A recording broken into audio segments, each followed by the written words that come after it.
ಓಂ ಶಾಂತಿ. ಆತ್ಮೀಯ ಸೋದರ ಸೋದರಿಯರೇ, ಇಂದು ಪ್ರಜಾಪಿತ ಬ್ರಹ್ಮಕುಮಾರಿ ಈಶ್ವರೀಯ ವಿಶ್ವವಿದ್ಯಾಲಯದಲ್ಲಿ ರಕ್ಷಾಬಂಧನ ಕಾರ್ಯಕ್ರಮವನ್ನು ಆಚರಿಸಲಾಗ್ತಾ ಇದೆ. ನಮ್ಮ ಭಾರತ ದೇಶ ಧರ್ಮದ ನಾಡು, ದೇವತೆಗಳ ಬೀಡು, ಅಥವಾ ಋಷಿಮುನಿಗಳು ಇದ್ದಂಥ ಭರತ ಭೂಮಿ, ಧರ್ಮಭೂಮಿ, ದೇವಭೂಮಿ ಅಂತ ಹೇಳಿ ಮಹಿಮೆ ಮಾಡಲಾಗ್ತದೆ. ಆಧ್ಯಾತ್ಮಿಕತೆಯ ತವರೂರು ಅಂತ ಹೇಳಿ ಭಾರತ ದೇಶದ ಮಹಿಮೆ ಮಾಡಲಾಗ್ತದೆ. ಭಾರತ ದೇಶದಲ್ಲಿ ಸ್ವರ್ಗೀಯ ಭಾರತ ಇತ್ತು. ಸೋನೆ ಕಿ ಚಿಡಿಯಾ, ಚಿನ್ನದ ಪಕ್ಷಿಗಳು ಹಾರಾಡ್ತಾ ಇದ್ವು. ಪಶು ಪಕ್ಷಿಗಳು ಸಹ ಒಂದೆಡೆಗೆ ಒಟ್ಟೊಟ್ಟಿಗೆ ಪ್ರೀತಿಯಿಂದ ಇದ್ವು ಅಂತ ಮಹಿಮೆ ಮಾಡಲಾಗ್ತದೆ. ಇಂಥ ಭರತ ಭೂಮಿಯಲ್ಲಿ ಸ್ವರ್ಗೀಯ ಭಾರತ ಇತ್ತು. ಹೆವೆನ್ಲಿ ಗಾಡ್ ಫಾದರ್ ಅಂತ ಹೇಳಿ ಭಗವಂತನಿಗೆ ಮಹಿಮೆ ಮಾಡಲಾಗ್ತದೆ. ಹೆವೆನ್ಲಿ ಗಾಡ್ ಫಾದರ್ ಎಂದ ಮೇಲೆ ಹೆವೆನನ್ನು ಸ್ಥಾಪನೆ ಮಾಡುವಂಥ ಗಾಡ್ ಆಗಿದ್ದಾರೆ. ನಮ್ಮ ಭಾರತ ಭೂಮಿಯಲ್ಲಿ ಗಾಡ್ ಅಥವಾ ದೇವರ ಸ್ಥಳ ಅಥವಾ ಇಡೀ ವಿಶ್ವಕ್ಕೇ ಬೆಳಕನ್ನು ನೀಡುವಂಥ ಭರತ ಭೂಮಿ ಅಂತ ಮಹಿಮೆ ಮಾಡಲಾಗ್ತದೆ. ಸದ್ಗತಿಯ ಮಾರ್ಗವನ್ನು ತೋರಿಸುವಂಥ ಭಾರತ ದೇಶ ಅಥವಾ ಇಡೀ ವಿಶ್ವಕ್ಕೇ ಬೆಳಕನ್ನು ನೀಡುವಂಥ ಭರತ ಭೂಮಿ. ಇಂದು ಈ ವಿಜ್ಞಾನ ಯುಗದಲ್ಲಿ ಮನುಷ್ಯ ಹಕ್ಕಿಯಂತೆ ಹಾರಾಡ್ತಾ ಇದ್ದಾನೆ. ಮೀನಿಗಿಂತಲೂ ಚೆನ್ನಾಗಿ ಈಜಾಡೋದನ್ನು ಕಲ್ತ್ಕೊಂಡಿದ್ದಾನೆ. ಆದರೆ ಮಾನವನಾಗಿ ಹೇಗೆ ಬಾಳಬೇಕು, ಮಾನವೀಯ ಮೌಲ್ಯಗಳನ್ನು ಜೀವನದಲ್ಲಿ ಹೇಗೆ ಧಾರಣೆ ಮಾಡಬೇಕು, ಅಥವಾ ಮಹಾತ್ಮ ಗಾಂಧೀಜಿ ಆಗಸ್ಟ್ 15 ಸ್ವಾತಂತ್ರ್ಯ ದಿನಾಚರಣೆಯನ್ನು ನಾವು ಆಚರಿಸುವಂಥವ್ರಿದ್ದೀವಿ. ಭಾರತದ ಪಿತ ಬಾಪೂಜಿ ಮಹಾತ್ಮ ಗಾಂಧೀಜಿಯವರು ನಮ್ಮ ಭಾರತ ದೇಶಕ್ಕೆ ಬ್ರಿಟಿಷರ ವಿರುದ್ಧ ಹೋರಾಟ ಆಡಿ ಸ್ವರ್ಗವನ್ನು, ಸ್ವಾತಂತ್ರ್ಯವನ್ನು ತಂದುಕೊಟ್ರು ಅಂತ ಮಹಿಮೆ ಮಾಡಲಾಗ್ತದೆ. ಮಹಾತ್ಮ ಗಾಂಧೀಜಿಯವರು ಕೇವಲ ಎರಡು ಮೌಲ್ಯಗಳು, ಸತ್ಯ ಮತ್ತು ಅಹಿಂಸೆ, ಟ್ರುತ್ ಅಂಡ್ ನಾನ್ ವೈಲೆನ್ಸ್, ಇವೆರಡೇ ಮೌಲ್ಯಗಳನ್ನು ಜೀವನದಲ್ಲಿ ಧಾರಣೆ ಮಾಡಿಕೊಂಡು ಬ್ರಿಟಿಷರ ವಿರುದ್ಧ ಹೋರಾಟ ಮಾಡಿದರು. ಭಾರತಕ್ಕೆ ಸ್ವಾತಂತ್ರ್ಯವನ್ನು ತಂದುಕೊಟ್ರು. ಸತ್ಯ ಹರಿಶ್ಚಂದ್ರನ ಕಥೆಯನ್ನು ನಾವು ಕೇಳಿದ್ದೀವಿ. ಸತ್ಯ ಹರಿಶ್ಚಂದ್ರ ಸತ್ಯಕ್ಕೋಸ್ಕರ ಬಹಳಷ್ಟು ಹೋರಾಟ ಮಾಡ್ದ. ಸತ್ಯ ಅಂತ ಹೇಳಿ ಕೊನೆಗೆ ರಾಜ್ಯ ಕಳ್ಕೊಂಡ, ಹೆಂಡತಿ ಮಕ್ಕಳನ್ನ ಕಳ್ಕೊಂಡ, ಸ್ಮಶಾನ ಕಾಯ್ಬೇಕಾಯ್ತು ಅಂತೇಳಿ ನಾವು ಕೇಳ್ತಾ ಇದ್ವಿ. ಆದರೆ ಈಗಿನ ಕಾಲದವರು ಸತ್ಯನೂ ಬೇಡ, ಅಷ್ಟು ಕಷ್ಟಪಡೋದು ಬೇಡ ಅಂತೇಳಿ ಈಗಿನ ಕಾಲದ ಮನೋಭಾವನೆ. ಆ ಸತ್ಯಕ್ಕೋಸ್ಕರ ಆ ಹರಿಶ್ಚಂದ್ರ ತನ್ನ ಜೀವನವನ್ನೇ ಅರ್ಪಣೆ ಮಾಡ್ದ. ಅವನ ಹೆಸರು ಇಂದೂ ಸಹ ಭರತ ಭೂಮಿಯಲ್ಲಿ ಅಮರವಾಗಿ ಉಳಿದಿದೆ. ಒಂದು ಸಣ್ಣ ಎಕ್ಸಾಂಪಲ್ ಹೇಳ್ಬೇಕಂದ್ರೆ, ಒಂದು ಶಾಲೆಯಲ್ಲಿ 2 ಗ್ಲಾಸನ್ನು ಇಡಲಾಯಿತು. ಒಂದಲ್ಲಿ ಪ್ಯೂರ್ ವಾಟರನ್ನು, ಮತ್ತೊಂದಲ್ಲಿ ಬ್ರ್ಯಾಂಡಿಯನ್ನು ಹಾಕಲಾಯಿತು. ಸ್ಕೂಲ್ನಲ್ಲಿ ಮಕ್ಕಳಿಗೆ ಎಕ್ಸ್ಪೆರಿಮೆಂಟ್. ಆಮೇಲೆ ಆ 2ರಲ್ಲೂ ಸಹ ಬ್ಯಾಕ್ಟೀರಿಯಾಸನ್ನು ಹಾಕಲಾಯಿತು. ಬ್ರ್ಯಾಂಡಿ ಇದ್ದಂಥ ಬ್ಯಾಕ್ಟೀರಿಯಾ, ಲೋಟದಲ್ಲಿದ್ದಂಥ ಎಲ್ಲ ಕ್ರಿಮಿಗಳು ಸತ್ತೋಗ್ಬಿಟ್ಟು, ಆದರೆ ಪ್ಯೂರ್ ವಾಟರ್ ಇದ್ದಂಥ ಲೋಟದಲ್ಲಿ ಎಲ್ಲ ಹಾಗೆ ಬದುಕಿದ್ವು. ಆಗ ಮಕ್ಕಳೆಲ್ಲ ಹೇಳ್ತಾರೆ, ನೀರಿಗಿಂತ ಬ್ಯಾಕ್ಟೀರಿಯಾನೇ ಒಳ್ಳೆಯದು ಸರ್ ಅಂತೇಳಿ. ಬ್ಯಾಕ್ಟೀರಿಯಾ ಈ ಬ್ರ್ಯಾಂಡಿ ಕುಡಿದಿದ್ದಕ್ಕೋಸ್ಕರ ಸತ್ತೋಗ್ಬಿಟ್ಟು ತಾನೇ ನಮ್ಮ ಹೊಟ್ಟೆಯಲ್ಲಿರುವಂಥ ಎಲ್ಲ ಹುಳ ಆ ಬ್ರ್ಯಾಂಡಿಯಿಂದ ಸತ್ತೋಗ್ಬಿಡ್ತವೆ ಅಂತೇಳಿ ಆ ಮಕ್ಕಳ ಮನೋಭಾವನೆ. ಈ ಕಲಿಯುಗದಲ್ಲಿ ಮನುಷ್ಯ ತಮೋಪ್ರಧಾನ ಆಗಿದ್ದಾನೆ. ಅಂದ ಮೇಲೆ ಈ ಕಲಿಯುಗದಲ್ಲಿ ಇರುವಂಥ ಎಲ್ಲ ಮಕ್ಕಳು ಸಹ ಅದೇ ರೀತಿ ಆಧ್ಯಾತ್ಮಿಕತೆಯ ಹಿನ್ನೆಲೆ ಇಲ್ಲದೇನೆ ಬೆಳೀತಾ ಇದ್ದಾರೆ. ಇಂದಿನ ಮಕ್ಕಳೇ ಮುಂದಿನ ಪ್ರಜೆಗಳು ಅಂತ ಹೇಳ್ತೀವಿ. ಅಥವಾ ಗಿಡವಾಗಿ ಬಗ್ಗದ್ದು ಮರವಾಗಿ ಬಗ್ಗೀತೆ ಅಂತ ಹೇಳಲಾಗ್ತದೆ. ಆದ್ದರಿಂದ ಇಂದು ಈಶ್ವರೀಯ ವಿಶ್ವವಿದ್ಯಾಲಯ ಎಲ್ಲ ವಯಸ್ಸಿನವರಿಗೆ ಒಂದು ಆಧ್ಯಾತ್ಮಿಕತೆಯ ತರಬೇತಿಯನ್ನ ಕೊಡೋದಕ್ಕೋಸ್ಕರ ಅನೇಕ ಹಬ್ಬಗಳ ಮುಖಾಂತರ ಈ ಶಿವ ಸಂದೇಶವನ್ನ ತಿಳಿಸ್ಕೊಡ್ಲಾಗ್ತಾ ಇದೆ. ಭಗವದ್ಗೀತೆಯಲ್ಲಿ ಹೇಳಲ್ಪಟ್ಟ ಪ್ರಕಾರ ಧರ್ಮಗ್ಲಾನಿ ಆದಂಥ ವರ್ತಮಾನ ಸಮಯದಲ್ಲಿ ಭಗವಂತನ ಅವತರಣೆ ಆಗಿದೆ. ಭಗವದ್ಗೀತಾ ಶ್ಲೋಕ ಹೇಳ್ತಾನೆ, ಯದಾ ಯದಾ ಈ ಧರ್ಮಸ್ಯ ಗ್ಲಾನಿರ್ಭವತಿ ಭಾರತ ಅಭ್ಯುತ್ಥಾನಾಂ ಅಧರ್ಮಸ್ಯ ತದಾತ್ಮಾನಾಂ ಸೃಜಾಮ್ಯಹಂ. ಯಾವಾಗ ಧರ್ಮಗ್ಲಾನಿ ಆಗ್ತದೆ ಆಗ ಭಗವಂತನ ಅವತರಣೆ. ಅಧರ್ಮದ ವಿನಾಶ, ಸದ್ಧರ್ಮದ ಸ್ಥಾಪನೆ ಮಾಡುವಂಥದ್ದು ಆ ಭಗವಂತನ ಕರ್ತವ್ಯ. ಅದಕ್ಕೋಸ್ಕರ 1936ನೇ ಇಸ್ವಿಯಲ್ಲಿ ಭಗವಂತನೇ ಅವತರಣೆಯಾಗಿ ಈಶ್ವರೀಯ ವಿಶ್ವವಿದ್ಯಾಲಯ ಸ್ಥಾಪನೆ ಮಾಡಿ ಪರಮಾತ್ಮನಿಗೆ supreme father, supreme teacher, supreme preceptor ಅಂತ ಮಹಿಮೆ ಮಾಡಲಾಗ್ತದೆ. ಆ ಪರಶಿವ ಪರಮಪಿತ ಭಗವಂತ ಪರಮ ಶಿಕ್ಷಕನಾಗಿ ಯೂನಿವರ್ಸಲ್ ಗಾಡ್ ಫಾದರ್, ಇಡೀ ಯೂನಿವರ್ಸಕ್ಕೇನೆ ಇದು ಯೂನಿವರ್ಸಿಟಿ ಅಂತ ಹೇಳ್ಬೋದು. ಇಡೀ ವಿಶ್ವ ಕಲ್ಯಾಣಕಾರಿ ಭಗವಂತ ವಿಶ್ವದ ಕಲ್ಯಾಣ ಮಾಡೋದಕ್ಕೋಸ್ಕರ ಈಶ್ವರೀಯ ಜ್ಞಾನ, ರಾಜಯೋಗ ಶಿಕ್ಷಣ, ಆತ್ಮ ಶಿಕ್ಷಣ, ಪರಮಾತ್ಮ ಶಿಕ್ಷಣ ಕೊಡ್ತಾ ಇದ್ದಾರೆ. ಒಂದು ಮನೆ ನಡೆಸೋದಕ್ಕೆ ಒಬ್ಬ ಮಾಲೀಕ ಇರ್ತಾರೆ. ಹಾಗೆ ಒಂದು ರಾಜ್ಯ ನಡೆಸೋದಕ್ಕೆ ಒಂದು ಚೀಫ್ ಮಿನಿಸ್ಟರ್ ಇರ್ತಾರೆ. ದೇಶ ನಡೆಸೋದಕ್ಕೆ ಪ್ರೈಮ್ ಮಿನಿಸ್ಟರ್ ಇರ್ತಾರೆ. ಅಂದ ಮೇಲೆ ಇಷ್ಟೊಂದು ಬೃಹತ್ತಾದ ಸೃಷ್ಟಿ, ಇದನ್ನ ನಡೆಸುವಂತ ಸೃಷ್ಟಿಕರ್ತ ಯಾರು? ಸೃಷ್ಟಿಯ ರಚಯಿತ ಯಾರು? ಕ್ರಿಯೇಟರ್ ಯಾರು? ಆ ಪ್ರಶ್ನೆನೂ ಸಹ ಇಲ್ಲಿ ಬರ್ತದೆ. ಇಷ್ಟೊಂದು ಬೃಹತ್ತಾದ ಸೃಷ್ಟಿಯನ್ನ ಸ್ಥಾಪನೆ ಮಾಡಿದ್ಯಾರು? ಸೂತ್ರಧಾರಿ ಯಾರು? ನಡೆಸ್ತಾ ಇರುವಂಥವ್ರು ಯಾರು? ಅಂದ ಈಶ್ವರೀಯ ವಿಶ್ವವಿದ್ಯಾಲಯ ಈಗ ವಿಶೇಷವಾಗಿ ಪರಮಾತ್ಮನ ಸತ್ಯ ಪರಿಚಯವನ್ನ ತಿಳಿಸ್ಕೊಡ್ತಾ ಇದೆ. ನೀವೆಲ್ಲ ತಿಳ್ಕೊಂಡಿದ್ದೀರಿ, who is God, where is God, how is God ಅಂತೇಳಿ. GOD God, generation, operation and destruction. ಆದರೆ ಇನ್ನು ಮನುಷ್ಯನ ಜೀವನ ಉಲ್ಟಾ ಆಗ್ಬಿಟ್ಟಿದೆ, DOJ ಸಮಾನ ಆಗಿದೆ. ಅಥವಾ worse than the beast human life ಅಂತ ಹೇಳಲಾಗ್ತದೆ. ಅಥವಾ ಎಲ್ಲ ಧರ್ಮಗಳು ಹೇಳಿದ್ದು desire is the root cause of all sorrows ಅಂತ.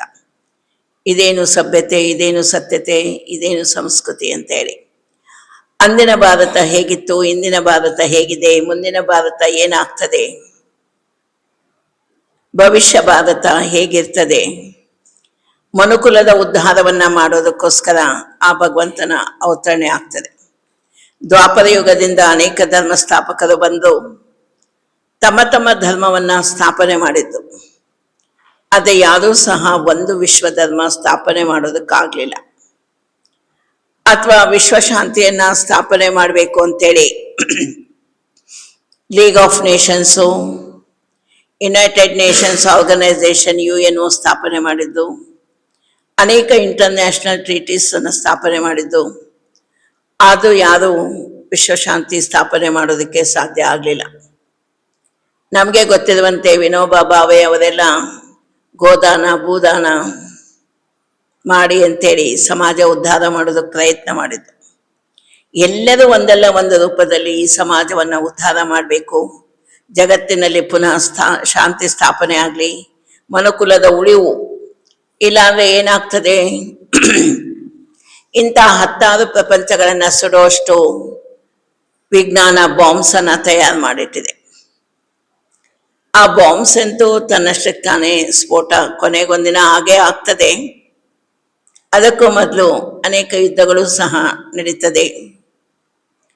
ಅಥವಾ ಹಿರೋಶಿಮಾ, ನಾಗಸಾಕಿ ಮೇಲೆ ಬಾಂಬ್ಸ್ ಅನ್ನ ಹಾಕಿದಾಗ ಎಷ್ಟೊಂದು ಬ್ಯಾಡ್ ಎಫೆಕ್ಟ್ಸ್ ಅನ್ನ ನೋಡ್ತಾ ಇದ್ದೀವಿ. ಅಂದ ಮೇಲೆ ಈ ವಿಜ್ಞಾನ ಒಂದು ಕಡೆ ಮನುಕುಲದ ಉದ್ಧಾರ ಮಾಡ್ತು, ಇನ್ನೊಂದು ಕಡೆ ಮನುಕುಲದ ಧ್ವಂಸ ಮಾಡ್ತಾ ಇದೆ. ಮುಂದೇನು, ಭವಿಷ್ಯ ಏನು, ಎತ್ತ ಸಾಗಿದೆ ನಮ್ಮ ಜೀವನ, ಎಲ್ಲರಿಗೂ ಒಂದು ಪ್ರಶ್ನೆ: ಮುಂದೇನು? ಈ ಜಗತ್ತು ಇದೇ ರೀತಿ ಮುಂದುವರಿತದ, ಅಥವಾ ಇಂದು ವಿಶ್ವದಲ್ಲಿ ಕಾಮ, ಕ್ರೋಧ, ಲೋಭ, ಮೋಹ, ಅಹಂಕಾರ, ಈರ್ಷೆ, ದ್ವೇಷ, ಅಸೂಯೆ, ಈ ಎಲ್ಲ ವಿಕಾರಗಳು ತಾಂಡವಾಡ್ತಾ ಇದ್ದಾವೆ. ರಾವಣನನ್ನ ನಾವು ಸುಡ್ತಾ ಇದ್ದೀವಿ, 10 ತಲೆಯ ರಾವಣ. ಪಂಚವಿಕಾರಗಳ ರಾವಣನನ್ನ ವರ್ಷ ನಾವು ಸುಡ್ತೀವಿ. ಆದರೂ ಸಹ ಮತ್ತೆ ಮತ್ತೆ ಮನುಷ್ಯನಲ್ಲಿ ಈ ಕಾಮದ ಅಗ್ನಿ, ಕ್ರೋಧದ ಅಗ್ನಿ, ಪಾಪದ ಅಗ್ನಿ, ಮನುಷ್ಯ ತನ್ನನ್ನು ತಾನು ಸುಟ್ಕೊಳ್ತಾ ಇದ್ದಾನೆ. ಕ್ರೋಧಕ್ಕೆ ವಶ ಆಗ್ತಾನೆ. ಕ್ರೋಧಿಯ ಮನೆಯ ಮಡಿಕೆ ನೀರು ಒಣಗಿ ಹೋಗ್ತದೆ ಅಂತ ಹೇಳ್ತಾರೆ. Anger is like A bomb ಅಂತ ಹೇಳಾಗ್ತದೆ. ಅಥವಾ wars are born in the minds of the men before it starts in the battle field. ಹಿಂದಿನ ಕಾಲದಲ್ಲಿ ರಣರಂಗದಲ್ಲಿ ಯುದ್ಧ ನಡೀತಾ ಇತ್ತು. ಈಗ ಸ್ಟಾರ್ ವಾರ್ಸ್, ಆಕಾಶದಲ್ಲಿ ಯುದ್ಧ ನಡೀತಾ ಇದೆ. ಅಂದ್ರೆ ಇದು ಕಲಿಯುಗದ ಅಂತಿಮ ಸಮಯ. ಎತ್ತಿಲ್ಲದ ಬಂಡಿ ನಡೆದಾಗ, ಎಣ್ಣೆ ಇಲ್ಲದ ದೀಪ ಉರಿದಾಗ, ಜಡ ವಸ್ತುಗಳು ಮಾತನಾಡಿದಾಗ ಜ್ಞಾನಸೂರ್ಯ ಪರಮಾತ್ಮ ಪ್ರಕಟ ಆಗ್ತಾನೆ ಅಂತ ಹೇಳ್ತಾರೆ. ಇಂದು ಎತ್ತಿಲ್ಲದ ಬಂಡಿ, ಏರೋಪ್ಲೇನ್, ಮೋಟಾರ್ ಕಾರ್ ನಡೀತಾ ಇದ್ದಾವೆ. ಎಣ್ಣೆ ಇಲ್ಲದ ನೀರಿನ ದೀಪ ಉರಿತಾ ಇದೆ. ಜಡ ವಸ್ತುಗಳು ನಿಮ್ಮ ಮನೆಯಲ್ಲಿ ನಿಮ್ಗಿಂತ ಹೆಚ್ಚು ಮೊಬೈಲು, ಟಿವಿ ಮಾತನಾಡ್ತಾ ಇದ್ದಾವೆ. ಜ್ಞಾನಸೂರ್ಯ ಪರಮಾತ್ಮ ಪ್ರಕಟ ಆಗಿದ್ದಾನೆ. ಅಂದ್ರೆ ನಿಮ್ಮ ಮನೆಯನ್ನ ಉದ್ಧಾರ ಮಾಡ್ತೀರಿ. ಚೀಫ್ ಮಿನಿಸ್ಟರು ರಾಜ್ಯ ಉದ್ಧಾರ ಮಾಡ್ತಾರೆ, ಪ್ರೈಮ್ ಮಿನಿಸ್ಟರು ದೇಶ ಉದ್ಧಾರ ಮಾಡ್ತಾರೆ. ಪರಮಾತ್ಮ ಈಗ ಸೃಷ್ಟಿಕರ್ತ. ಪರಮಾತ್ಮನಿಗೆ ಮಹಿಮೆ ಮಾಡ್ತೀವಿ ತಾನೆ.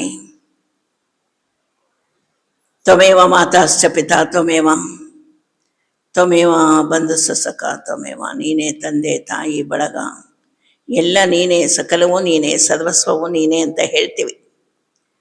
ಆದರೆ ಆ ಪರಮಾತ್ಮನನ್ನ 24 ಗಂಟೆಗಳಲ್ಲಿ 24 ನಿಮಿಷನೂ ನಾವು ನೆನಪು ಮಾಡೋದಕ್ಕೆ ತಯಾರಿಲ್ಲ. ವೇಸ್ಟ್ ಥಾಟ್ಸ್, ಇಂಪ್ಯೂರ್ ಥಾಟ್ಸ್, ಬ್ಯಾಡ್ ಥಾಟ್ಸ್, ಅನ್ವಾಂಟೆಡ್ ಅನ್ನೆಸೆಸರಿ ಥಾಟ್ಸ್. ನಮ್ಮ ಹಿಸ್ಟ್ರಿಯಲ್ಲಿ ನಾವು ಓದ್ತೀವಿ, ದೇಶ ವಿದೇಶಗಳಲ್ಲಿ ಇಂಡಸ್ಟ್ರಿಯಲ್ ರೆವಲ್ಯೂಷನ್ ಆಯಿತು. ಫ್ರೆಂಚ್ ರೆವಲ್ಯೂಷನ್ನು ಅಥವಾ ಇಂಡಸ್ಟ್ರಿಯಲ್ ರೆವಲ್ಯೂಷನ್ಸು ಎಲ್ಲ. ಯಾವಾಗ ಇಂಡಸ್ಟ್ರಿಯಲ್ ರೆವಲ್ಯೂಷನ್ ಆಗ್ತದೆ, ಆಗ ವಿ ವಾಂಟ್ ಯುವರ್ ಹ್ಯಾಂಡ್ಸ್ ಅಂತ ಹೇಳಿದರು. ನಿಮ್ಮ ಕೈಗಳು ಬೇಕು ಕೆಲಸ ಮಾಡೋದಕ್ಕೆ ಅಂತ ಹೇಳಿ. ಆದರೆ ಕೇವಲ ಹ್ಯಾಂಡ್ಸ್ ಇದ್ದರೆ ಅಲ್ಲಿ ಸಕ್ಸಸ್ ಆಗಲಿಲ್ಲ. ಆಮೇಲೆ ಕೊನೆಗೆ ವಿ ವಾಂಟ್ ಯುವರ್ ಹೆಡ್ ಅಂತ ಹೇಳಿದ್ದು. ನಿಮ್ಮ ಬುದ್ಧಿವಂತಿಕೆ, ನಿಮ್ಮ ತಲೆ ಬೇಕು ಅಂತ. ಅದು ಮಾಡಿದ್ದನು ಪರಿಪೂರ್ಣವಾಗಿ ಉಪಯೋಗ ಆಗಲಿಲ್ಲ. ಕೊನೆಗೆ ವಿ ವಾಂಟ್ ಯುವರ್ ಹಾರ್ಟ್, ಅಂದರೆ ಸತ್ಯ ಭಾವನೆಯಿಂದ, ಶುಭ ಭಾವನೆಯಿಂದ ಕಾಯಕ ಮಾಡಿ, ಕರ್ಮ ಮಾಡಿ, ಆಗ ಆ ಇಂಡಸ್ಟ್ರಿಯಲ್ ರೆವಲ್ಯೂಷನ್ನು ಸಹ ಸಕ್ಸಸ್ ಆಗ್ತದೆ ಅಂತ. ಅದೇ ರೀತಿಯಾಗಿ ಈಗ ಯಾವ್ಯಾವುದೋ ರೀತಿ ದ್ವಾಪರ ಯುಗದಿಂದ ಅನೇಕ ಧರ್ಮ ಸ್ಥಾಪಕರು, ಬೌದ್ಧ ಧರ್ಮ, ಕ್ರಿಶ್ಚಿಯನ್ ಧರ್ಮ, ಸನ್ಯಾಸಿ ಧರ್ಮ, ಎಲ್ಲ ಧರ್ಮಗಳು ಸ್ಥಾಪನೆ ಆದವು. ಜಗತ್ತಿನ ಕಲ್ಯಾಣ ಮಾಡಬೇಕು ಅಂತ ಅನೇಕರು ಪ್ರಯತ್ನ ಪಟ್ಟರು. ಆದರೆ ಈಗ ಇಂಥ ಸಮಯ ಬಂದಿದೆ, ಈ ಜಗತ್ತನ್ನು ಉದ್ಧಾರ ಮಾಡೋದಕ್ಕೆ ಯಾರಿಂದಲೂ ಸಾಧ್ಯ ಇಲ್ಲ. ಅದಕ್ಕೋಸ್ಕರ ಸ್ವಯಂ ಪರಪಿತ ಪರಮಾತ್ಮ 1936ನೇ ಇಸ್ವಿಯಲ್ಲಿ ಈ ಸೃಷ್ಟಿಗೆ ಅವತರಣೆಯಾಗಿ ಆಬು ಪರ್ವತ ಪ್ರಧಾನ ಕೇಂದ್ರದಲ್ಲಿ ಈಶ್ವರೀಯ ವಿಶ್ವವಿದ್ಯಾಲಯ ಪ್ರಾರಂಭ ಆಯಿತು. ಒಂದು ಸಾಧಾರಣ ವೃದ್ಧ ತನುವಿನಲ್ಲಿ ಅವತರಣೆಯಾಗಿ ಬರ್ತೀನಿ ಅಂತ ಭಗವಂತನ ಉವಾಚ. ಭಗವಾನ್ ಗಾಯ ಹುವ ಗೀತ್, ಸತ್ಯ ಗೀತೆ, ಭಗವದ್ಗೀತೆಯನ್ನ ಭಗವಂತ ಈಗ ತಿಳಿಸ್ಕೊಡ್ತಾ ಇದ್ದಾರೆ. ಈ ಸತ್ಯಗೀತೆಯಲ್ಲಿ ಆತ್ಮಜ್ಞಾನ, ಪರಮಾತ್ಮ ಜ್ಞಾನ, ಈ ಸೃಷ್ಟಿಯ ಆದಿ ಮಧ್ಯ ಅಂತ್ಯದ ಜ್ಞಾನ, ತ್ರಿಕಾಲ ಜ್ಞಾನ, ತ್ರಿಲೋಕ ಜ್ಞಾನ ಮತ್ತು ನಾವು ಮಾಡುವಂಥ ಪ್ರತಿಯೊಂದು ಕರ್ಮ, ಆ ಕರ್ಮಗಳ ಫಲಾಫಲಗಳ ಜ್ಞಾನ ತಿಳಿಸ್ಕೊಡ್ತಾ ಇದ್ದಾರೆ. ನಾವು ಹೇಳ್ತೀವಿ ಏನು ಮಾಡಿದ್ದು ನಡೀತದೆ, ತಪ್ಪು ಮಾಡಿದೆ ನಡೀತದೆ, ಪಾಪ ಮಾಡಿದೆ ನಡೀತದೆ, ಸ್ವಲ್ಪ ದಿನ ನಡಿಬೋದು, ಆದರೆ ಕೊನೆಗೊಂದಿನ ಏನಾಗ್ತದೆ, ನಾವು ಮಾಡಿದಂಥ ಪಾಪ ಕರ್ಮ ನಾವೇ ಅನುಭವಿಸ್ಬೇಕು, ಮಾಡಿದ್ದು ನಾವು ಮಹಾರಾಯ ಅಂತ ಹೇಳಾಗ್ತದೆ. ಮಾವಿನ ಬೀಜವನ್ನ ಬಿತ್ತಿದ್ದೆ ಆದರೆ ಮಾವಿನ ಸಿಹಿ ಫಲ, ಬೇವಿನ ಬೀಜವನ್ನ ಬಿತ್ತಿದ್ದೆ ಆದರೆ ಬೇವಿನ ಕಹಿ ಫಲ. ಭಗವಂತ ನಮಗೆ ಚಾಯ್ಸ್ ಕೊಟ್ಬಿಟ್ಟಿದ್ದಾರೆ, ಯು ಕ್ಯಾನ್ ಚೂಸ್ ಎನಿವನ್ ಅಂತ ಹೇಳಿ. ಮಾವಿನ ಬೀಜನಾದರೂ ಬಿತ್ತಿ, ಬೇವಿನ ಬೀಜವನ್ನಾದರೂ ಬಿತ್ತಿ ಅಂತ. ಕೊನೆಗೊಂದಿನ ನಾವು ಆ ಕರ್ಮದ ಫಲವನ್ನು ಅನುಭವಿಸ್ಲೇಬೇಕಾಗ್ತದೆ. ಅನೈ ಫಾರ್ ಅನೈ, ಟುತ್ ಫಾರ್ ಟುತ್ ಅಂತ ಹೇಳಾಗ್ತದೆ. ಯಾವ ಕರ್ಮೇಂದ್ರಗಳಿಂದ ನಾವು ಪಾಪ ಮಾಡ್ತೀವಿ, ಬೇರೆಯವರಿಗೆ ದುಃಖ ಕೊಡ್ತೀವಿ, ತೊಂದರೆ ಕೊಡ್ತೀವಿ, ಅನ್ಯಾಯ ಮಾಡ್ತೀವಿ, ಒಂದಲ್ಲ ಒಂದು ದಿನ ನಾವು ಅದನ್ನು ರಿಟರ್ನ್ ಆಗಿ ಅನುಭವಿಸ್ಬೇಕಾಗ್ತದೆ. Every reaction has its own opposite reaction ಅಂತ ಹೇಳಾಗ್ತದೆ. ಎಲ್ಲ ಆಕ್ಷನ್ ನಾವೇನು ಮಾಡ್ತೀವಿ, ಕಾಯಕ ಏನು ಮಾಡ್ತೀವಿ, ಈ ರಕ್ಷಾಬಂಧನ ನಮ್ಗೇನು ಹೇಳ್ಕೊಡ್ತದೆ ಎಂದರೆ ತ್ರಿಕರಣ ಶುದ್ಧತೆಯನ್ನ ಪಡ್ಕೊಳ್ಳಿ. ಮನ ವಚನ ಕರ್ಮದಿಂದ ಪವಿತ್ರ ಆಗಿ, ರಾಜಯೋಗಿಯಾಗಿ, ಶಿವಯೋಗಿಯಾಗಿ, ಆತ್ಮಯೋಗಿಯಾಗಿ ಈ ದೇಹದ ಪರ್ಸನಾಲಿಟಿಯನ್ನ ಡೆವಲಪ್ ಮಾಡ್ಕೊಳ್ಳಿ. ಆದರೆ ಏನಾಗಬೇಕು, ಈ ದೇಹದ ಒಳಗಡೆ ಒಂದು ಇನ್ನರ್ ಪವರ್ ಇದೆ, ಇನ್ನರ್ ಎನರ್ಜಿ ಇದೆ, ಅದೇ ಆತ್ಮ. ಆತ್ಮ ಕಲ್ಯಾಣ ಮಾಡ್ಕೊಳ್ಳಿ. ಮಹಾತ್ಮ ಗಾಂಧೀಜಿಯವರು ಪ್ರೇಯರ್ ಮಾಡಲಿಲ್ಲ ಎಂದರೆ ಭಗವಂತನಿಗೆ ಲಾಸ್ ಇಲ್ಲ, ನಮಗೆ ಲಾಸ್.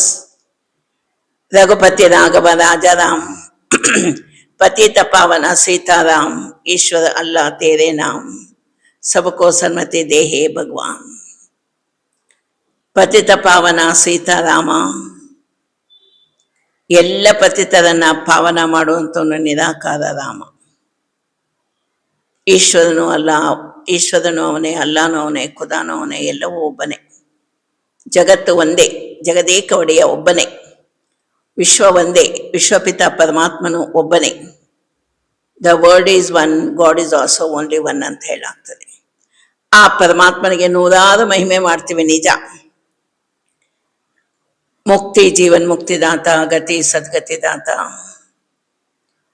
ಪಾಪಕಟೇಶ್ವರ, ಮುಕ್ತೇಶ್ವರ, ಸರ್ವಲೋಕ ಮಹೇಶ್ವರ, ಸರ್ವಶಕ್ತಿವಾನ್, ವರ್ಲ್ಡ್ ಆಲ್ಮೈಟಿ ಅಥಾರಿಟಿ, ಭಗವಂತನಿಗೆ ಮಹಿಮೆ ಮಾಡ್ತೀವಿ. ಇಂದು ನಮ್ಮ ಭಾರತ ದೇಶದಲ್ಲಿ ನೋಡ್ಬೋದು,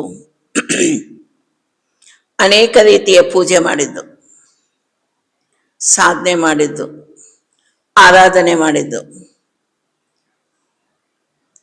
ಕಂಡ ಕಂಡ ನೀರಿನಲ್ಲಿ ಮುಳುಗಿ ಎದ್ದರು, ಕಂಡ ಕಂಡ ದೇವರುಗಳನ್ನು ಪೂಜೆ ಮಾಡಿದ್ದು, ಕಲ್ಲು ದೇವರು, ಮಣ್ಣು ದೇವರು, ಅಥವಾ ಊರಿಗೊಂದು ದೇವರು, ಮನೆಗೊಂದು ದೇವರು, ಮನಕ್ಕೊಂದು ದೇವರು. ಸೋಮವಾರ ಒಬ್ಬದನ್ನು ಪೂಜೆ ಮಾಡ್ತೀವಿ, ಮಂಗಳವಾರ ಮತ್ತೊಂದು ಪೂಜೆ, ಗುರುವಾರ ಮತ್ತೊಂದು ಪೂಜೆ, ಶುಕ್ರವಾರ ಲಕ್ಷ್ಮೀ ಪೂಜೆ, ಶನಿವಾರ ಶನಿ ಮಹಾತ್ಮನ ಪೂಜೆ, ನೂರಾರು ದೇವತೆಗಳನ್ನು ಪೂಜೆ ಮಾಡ್ತೀವಿ. ಒಂದ್ಸಲ ಒಂದು ದೋಣಿಯಲ್ಲಿ ಅನೇಕ ಧರ್ಮದವರು ಪ್ರಯಾಣ ಮಾಡ್ತಾ ಇದ್ರು. ಆಗ ದೋಣಿ ಆ ಸಮುದ್ರದಲ್ಲಿ ಮುಳುಗುವಂಥ ಸಮಯ. ಆ ನಾವಿಕ ಹೇಳ್ತಾನೆ, ನಿಮ್ಮ ದೇವರನ್ನ ನೆನಪು ಮಾಡಿ, ನಿಮ್ಮ ದೇವರು ಬಂದು ರಕ್ಷಣೆ ಮಾಡಲಿ ಅಂತ. ಕ್ರಿಶ್ಚಿಯನ್ ಧರ್ಮದವನು ಗಾಡ್ ಜೀಸಸ್ಸನ್ನು ನೆನಪು ಮಾಡ್ದ. ಮುಸಲ್ಮಾನ್ ಧರ್ಮದವರು ಅಲ್ಲಾ ಖುದಾನನ್ನ ನೆನಪು ಮಾಡಿದ್ದು. ಮತ್ತೊಬ್ಬರು ಮತ್ತೊಂದು ತಮ್ಮ ದೇವರನ್ನ ಕರೆದು. ನಮ್ಮ ಹಿಂದೂ ಮನುಷ್ಯ ಏನು ಮಾಡ್ದ, ಕೃಷ್ಣ ಅಂತ ಕೂಗಿದ. ಆ ಭಕ್ತನ ಕರೆಯನ್ನು ಕೇಳಿ ಕೃಷ್ಣ ಇನ್ನೇನು ಎದ್ದು ಬರಬೇಕು. ಅಷ್ಟೊತ್ತಿಗೆ ಇವನಿಗೆ ವಿಶ್ವಾಸ ಇಲ್ಲ ತಾನೆ, ಬರ್ಬೋದು, ಬರದೇ ಇಲ್ಲ. ರಾಮ ಅಂತ ಕೂಗಿದ ಕೃಷ್ಣ ಅಲ್ಲೇ ಉಳ್ಕೊಂಡು ಮತ್ತೆ ರಾಮನ್ ಕೂಗಿದ, ಮತ್ತೆ ಇನ್ನೊಂದ್ ದೇವ್ರು ನಾವು ಕೂಗ್ತಿರ್ತೀವಿ. ಅದೇ ದೇವನೊಬ್ಬ ನಾಮ ಹಲವು. ಅನೇಕ ನಾಮಗಳಿರ್ಬೋದು, ಆದರೆ ದೇವನೊಬ್ಬನೇ. ಅವನೇ ಪರಂ ಜ್ಯೋತಿ, ಪರಮಪಿತ, ಮಹಾಜ್ಯೋತಿ, ಶಿವಜ್ಯೋತಿ, ಅಮರ ಜ್ಯೋತಿ. ದೇಹ ಯಾರಿಗಿಲ್ಲವೋ ಅವನೊಬ್ಬನೇ ದೇವರು. ಅಂದ ಈಶ್ವರೀಯ ವಿಶ್ವವಿದ್ಯಾಲಯ, ಈ ಆತ್ಮ, ಈ ಭ್ರುಕುಟಿಯ ಮಧ್ಯೆ ಹೊಳೆಯುವಂತ ನಕ್ಷತ್ರ ನಾವು ಆತ್ಮ ಜ್ಯೋತಿ. ಆತ್ಮನೇ ಬೇರೆ ಮತ್ತು ಆತ್ಮಗಳ ದೇಹನೇ ಬೇರೆ. ಇವೆರಡರ ಡಿಫರೆನ್ಸ್ ಅನ್ನ ನಾವು ತಿಳ್ಕೋಬೇಕಾಗಿದೆ. ಆತ್ಮನೇ ಬೇರೆ ಆಗಿದೆ, ಈ ದೇಹನೇ ಬೇರೆ. ಈ ದೇಹ ನಶ್ವರ. ಈ ನಶ್ವರವಾದ ದೇಹದಲ್ಲಿ ಆತ್ಮ ಸ್ತ್ರೀ ಪುರುಷ ಎನ್ನುವ ಪಾಠನ ಮಾಡ್ತಾ ಇದೆ. ಚರ್ಮದ ಉಡುಪನ್ನ ತೊಟ್ಕೊಂಡು ನಾಟಕ ಮಾಡ್ತಾ ಇದ್ದೀವಿ. ನಾಟಕ ಮುಗಿದಾದ್ಮೇಲೆ ಹಳೆ ಶರೀರದ ಉಡುಪನ್ನ ಬಿಟ್ಟು ಮತ್ತೆ ಮತ್ತೆ ಹೊಸ ಹೊಸ ಜನನ ಮರಣ ಚಕ್ರದಲ್ಲಿ ಬರಬೇಕಾಗ್ತದೆ. ಲಾಲ್ ಬಹದ್ದೂರ್ ಶಾಸ್ತ್ರೀಜಿಯವರು ತಾಷ್ಕೆಂಟ್ ಒಪ್ಪಂದಕ್ಕೆ ಹೋಗಿದ್ದು. ನೆಕ್ಸ್ಟ್ ಡೇ ಎಲ್ಲ ಕಡೆ ಸಮಾಚಾರ ಬಂತು, ಲಾಲ್ ಬಹದ್ದೂರ್ ಶಾಸ್ತ್ರೀಜಿ ಇಲ್ಲ. ಹೋಗಿದ್ದು ಯಾವ ಏರೋಪ್ಲೇನಲ್ಲಿ ಕರ್ಕೊಂಡೋಗಿತ್ತು, ಅದೇ ಏರೋಪ್ಲೇನು ಡೆಡ್ ಬಾಡಿ ತಗೊಟ್ಕೊಂಡು ಬಂತು. ಹೊರಟೋದು ಏನು ಹೊರಟೋಯ್ತು? ಬುರುಕುಟಿ ಕೆ ಬೀಚ್ ಮೇ ಚಮಕ್ತಾ ಹೇ ಅಜಬ್ ಸಿತಾರ. ಬುರುಕುಟಿಯ ಮಧ್ಯೆ ಹೊಳೆಯುವಂತ ಒಂದು ನಕ್ಷತ್ರ ಇದೆ ಅಂತ ಹೇಳಲಾಗ್ತದೆ. ಆ ಆತ್ಮದ ಪಾಪ ಪುಣ್ಯಗಳ ಲೇಪನ ಆಗ್ತದೆ ಅದರಲ್ಲೇ. ದೇಹದಲ್ಲಿ ಪಾಪ ಪುಣ್ಯಗಳ ಲೇಪನ ಇಲ್ಲ. ಈ ಬೃಕುಟಿಯಲ್ಲಿರುವಂತ ಆತ್ಮ ಒಂದು ಪಾಯಿಂಟ್ ಆಫ್ ಲೈಟ್, ಕಣ್ಣಿಗೆ ಕಾಣದಂತ ಒಂದು ದಿವ್ಯ ಜ್ಯೋತಿ, ದಿವ್ಯ ಶಕ್ತಿ. ಏನಾದ್ರೂ ಕಷ್ಟ ಬಂದಾಗ ಮೈ ಫೇಟ್ ಅಂತ ಹಣೆಯನ್ನೇ ಮುಟ್ಕೊಳ್ತೀವಿ. ಹಣೆಯಲ್ಲಿ ಆತ್ಮದ ಮನ ಬುದ್ಧಿ ಸಂಸ್ಕಾರಗಳಿದ್ದಾವೆ. ಮತ್ತೆ ಈ ಜಗತ್ತನ್ನ ಬಿಟ್ಟು ಹೋಗ್ಬೇಕಾದಾಗ ನಮ್ಮ ಜೊತೆ ಏನೂ ತರೋದಿಲ್ಲ. ಅಕೇಲೆ ಆಯೇ ಹೇ ಅಕೇಲೆ ಜಾಯೆಂಗೆ, ಖಾಲಿ ಹಾತ್ ಆಯೇ ಹೇ ಖಾಲಿ ಹಾತ್ ಜಾಯೆಂಗೆ. ಆದರೆ ಈಶ್ವರೀಯ ವಿಶ್ವವಿದ್ಯಾಲಯ ಈಗ ತಿಳಿಸ್ಕೊಡ್ತದೆ, ಆತ್ಮ ಇಮಾರ್ಟಲ್, ಅವಿನಾಶಿ. ಮತ್ತೆ ಮತ್ತೆ ನಾವು ಜನನ ಮರಣ ಚಕ್ರದಲ್ಲಿ ಬರ್ತೀವಿ. ಈ ರಕ್ಷಾಬಂಧನ ಏನ್ ಹೇಳ್ತದೆ ಎಂದರೆ, ಆತ್ಮದ ಕಲ್ಯಾಣ ಮಾಡ್ಕೊಳ್ಳಿ, ಆತ್ಮದಲ್ಲಿ ಪುಣ್ಯದ ಸಂಸ್ಕಾರವನ್ನ ತುಂಬಿಕೊಳ್ಳಿ. ಆತ್ಮದಲ್ಲಿ ಪುಣ್ಯದ ಸಂಸ್ಕಾರವನ್ನ ತುಂಬಿಕೊಳ್ಬೇಕು ಎಂದರೆ ಒಬ್ಬ ಭಗವಂತನನ್ನ ನೆನಪು ಮಾಡಿ. All men are to err, God alone is perfect. ಎಲ್ಲ ಮನುಷ್ಯರು ತಪ್ಪು ಮಾಡ್ತಾರೆ, ಪರಮಾತ್ಮ ಒಬ್ಬನೇ ಪರ್ಫೆಕ್ಟ್. ದೇಹ ಇಲ್ಲದವನೇ ದೇವರು. ಸಾವಿಲ್ಲದ, ರೂಹಿಲ್ಲದ, ಕೇಡಿಲ್ಲದ, ಭವವಿಲ್ಲದ, ಭಯವಿಲ್ಲದ ನಿರ್ಭಯ ಚೆಲುವಂಗೆ ಒಲಿದೆ ನಮ್ಮ ಅಕ್ಕ ಮಹಾದೇವಿ ಹೇಳ್ತಾರೆ. ಸಾವು ಇಲ್ಲ, ಹುಟ್ಟು ಇಲ್ಲ, ಅವನೊಬ್ಬನೇ ಭಗವಂತ. ಒಂದು ಇಲ್ಲದ ಬಿಂದು ಅಂತ ಮಹಿಮೆ ಮಾಡಲಾಗ್ತದೆ. ಅಸುರ ಮಾಲೆಗಳಿಲ್ಲ ಅಂತೇಳಿ ಪರಮಾತ್ಮನಿಗೆ ಮಹಿಮೆ ಮಾಡಲಾಗ್ತದೆ. ಅವನು ನಿರಾಕಾರ ಜ್ಯೋತಿ. ನಮ್ಮ ಭಾರತ ದೇಶದಲ್ಲಿ 12 ಜ್ಯೋತಿರ್ಲಿಂಗಗಳ ರೂಪದಲ್ಲಿ ಭಗವಂತನ ಪೂಜೆ ಮಾಡಲಾಗ್ತದೆ. ಆ ಪರಮಾತ್ಮ ಒಬ್ಬನೇ ನಮ್ಮ ರಕ್ಷಕ, ಶಿಕ್ಷಕ. ಆದ್ದರಿಂದ ಈ ರಕ್ಷಾಬಂಧನ ನಮ್ಗೇನು ಹೇಳ್ಕೊಡ್ತದೆ ಎಂದರೆ, ಆ ಪರಮಾತ್ಮ ಒಬ್ಬನೇ ರಕ್ಷಕ ಅಂದ ಮೇಲೆ ಆ ಒಬ್ಬ ಭಗವಂತನನ್ನ, ಪರಮೇಶ್ವರನನ್ನ, ಪರಶಿವನನ್ನ, ಪರಬ್ರಹ್ಮನನ್ನ ನೆನಪು ಮಾಡಿ ಅಂತ.